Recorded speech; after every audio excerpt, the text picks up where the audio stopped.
So I went on to the eBay and I found a set of these. These are not the aftermarket ones. These are the real ones, the real old style. Well, I shouldn't say old style, but they're real old Volkswagen lenses. And I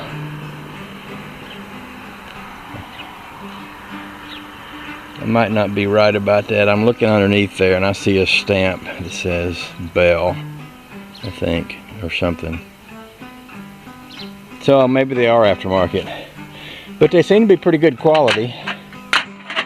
And sometimes those aftermarket things are so cheap you don't want to use them. So I'm just going to take the old ones off, throw the new ones on there. I'm going to turn the blinkers on while I'm doing it, where I'll be wiggling around on it. I just want to make sure that they continue to work when I do this. Because sometimes you wiggle something around and you just create a situation where it says, nope, ain't gonna work no more, because you touched me.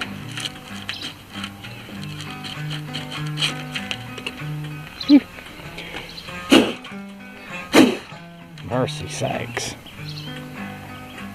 Got all kind of crap in there. Mercy sakes.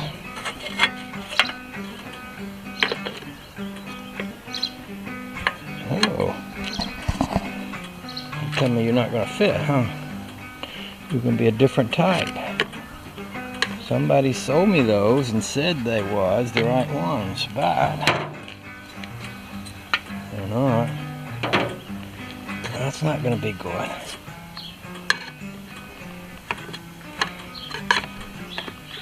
I might can use them anyway.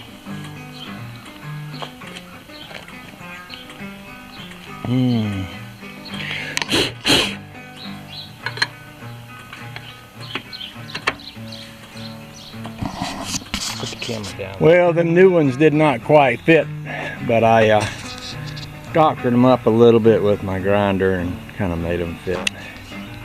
I think they're definitely better than the old ones. I might be on the lookout for another set. Next time I buy a set, I'll buy the lenses and the pieces together. These pieces were just cut at a little different angle, and I'm guessing it, I don't know if it's because it was a 67 light or what, but this side doesn't fit. You can see exactly as well, but there's a little difference between the cover and the light. So I'll keep my eyes open and see if I can get me a couple of other lights and covers all in one piece. I shouldn't say one piece, but you know what I mean. But in the meantime, those will do, and they look better than these old rusted out ones here. Okay.